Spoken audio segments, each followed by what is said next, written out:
바랍니다. 예, 안녕하십니까. 선진통일당 문정림 의원입니다. 먼저 한국보건의료연구원장님께 질의하겠습니다. 네. 신의료기술 평가 업무가 지금 한국보건의료연구원의 주 업무다 이렇게 알고 있습니다. 맞습니까? 네. 예. 현재 보건의료연구원의 그 신의료기술 평가 본부에서 관련 업무를 수행하기 위해서는 지금 평가위원회가 있고 또 연구원 내에 담당 인력이 있는 것으로 알고 있습니다. 현재 상근 인력 중에 보건의료 전문 인력 현황이 어떻게 됩니까? 몇 분이시고 직종별로 어떻게 되시는지 간단히 말씀해 주십시오. 현재 신의료기술 평가 업무를 수행하고 있는 인력은 전체 인력 중에 23명입니다. 예. 그 중에 의사, 한의사, 약사 등 직종별로 좀 파악이 되십니까?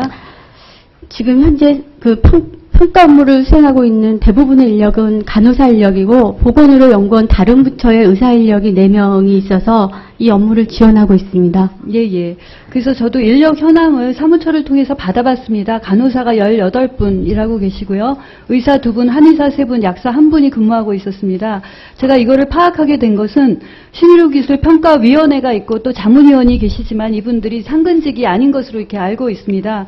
그래서 이분들이 이제 정기적인 회의를 하시지만 회의 전에 자료 준비를 위해서는 안전성과 유효성을 심의하기 위한 이제 자료 준비를 하고 평가 결과를 활용하고 하기 위해서는 실제적인 업무 수행의 시간이나 또 전문적인 노력이 굉장히 많이 필요한 것으로 알고 있습니다. 그래서 그런 부분의 업무 내실화 또 임상 현장에 대한 공신력 확보 차원에서 전문 인력이 좀 더 필요하겠다 이런 생각을 했습니다. 그래서 보건의료연구원은 또 복지부와 또 협력해서 이런 부분을 좀 적극적으로 검토할 필요가 있다 이렇게 생각을 했습니다. 다음은 좀 슬라이드를 보면서 다시 말씀드리겠습니다. 신의료기술 신청 현황을 좀 받아보니까 1041건이었고요. 인정례가 314건이니까 30% 정도만 승인되고 있었습니다. 승인 비율이 높다면 높고 낮다면 낮은데 그 이유가 뭔가를 살펴보려고 다시 자료를 확인해 봤습니다. 일단 그 승인 기간까지는 320일 정도 걸렸습니다. 굉장히 신중하게 하고 있다라는 생각을 했고요. 또 검사와 시술 비교를 해보니까 검사와 시술 중에 비율이 어디가 높습니까? 승인 비율이.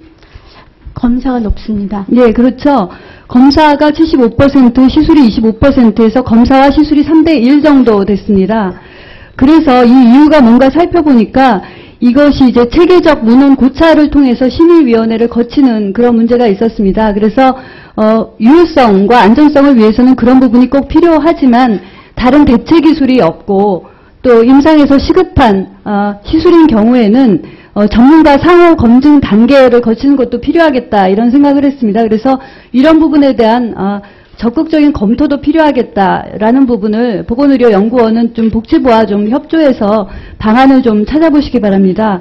또 하나는 신의료기술 평가가 이루어지는 것은 결국 심평원에서 급여 적정성 평가를 거쳐서 급여, 비급여 여부를 결정하는 것으로 알고 있습니다. 근데 급여 비율이 9%밖에 되지 않더라고요. 그래서 이것은 심평원의 고유 역할이긴 하지만 원래 목적은 결국은 환자에게 접근성을 높이기 위한 것이기 때문에 보건의료연구원과 심평원, 복지부의 상호 협조 체계가 필요하겠다라는 생각을 했습니다. 또 하나는 이제 신의료기술 평가 제도에서 안전하고 유효한 신의료기술을 인정 기준으로 하고 있는데 아까 말씀드린 대로 이제 대체 기술이 없고 시급한 사안에 대해서는 연구 단계 의료기술로 인정을 해서 특정 병원에서 비급여로 사용하면서 환자에게 급여로 사용할 수 있는 근거를 마련하는 방법이 필요하겠다. 그래서 연구 단계 의료기술에서 2B 등급을 한시적 의료기술로 인정하는 방법에 대해서 좀 적극적으로 논의를 해서 환자에게 시급한 또 신의료기술을 도입이 되도록 또 보장성이 강화되도록 좀 노력해 주시기를 부탁드립니다. 네. 마치고요. 제가 그 재활원장님께 잠깐 말씀드리겠습니다. 우리 위원장님 시간을 1분 정도만 조금 더 주시면 좋겠습니다. 1분 주세요.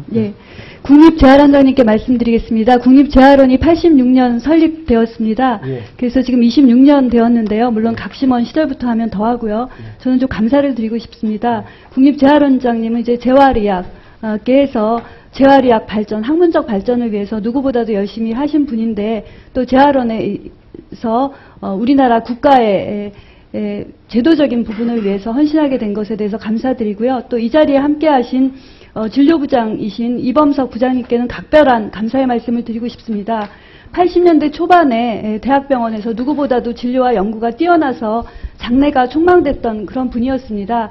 80년대 초반부터 국립재활원에 오셔서 지금 20년이 넘게 거의 30년이 돼가는 기간 동안에 재활의원의 의료재활, 또 사회재활, 직업재활을 위해서 헌신해서 국립재활원에 오늘이 있었다고 생각을 합니다. 그래서 이런 분들의 헌신이 의료인력뿐만 아니라 거기 모든 임직원이 합심해서 우리나라 재활에 있어서 의학적인 재활뿐만 아니라 제도적인 개선이 있는데 큰 역할을 했다고 생각을 합니다. 그래서 감사를 드리고요.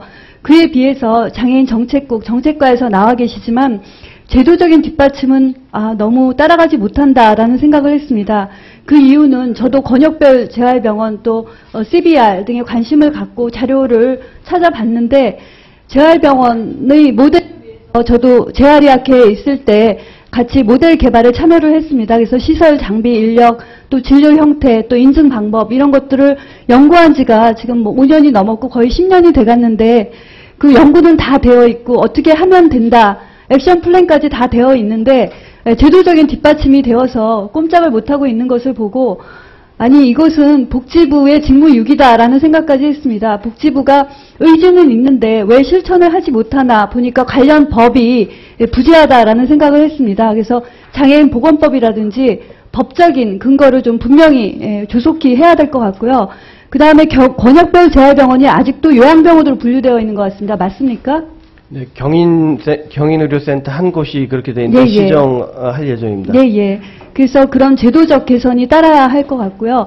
예를 들면 응급의료가 발전한 것도 응급의료법 또 응급의료 기금이 있었기 때문인데 재활병원의 특성 이런 법뿐만 아니라 정책본부가 반드시 있어야 되겠다 이런 생각을 했습니다. 그래서 재활원에도 부탁을 드리지만 내일 복지부에도 다시 서면 질의를 해서 이 부분을 좀 명확히 해야 될 부분이 있는 것 같습니다. 이상입니다. 네, 문정림 의원님 수고하셨습니다. 다음은 존경하는 김명현 의원님 질의해 주시기 바랍니다.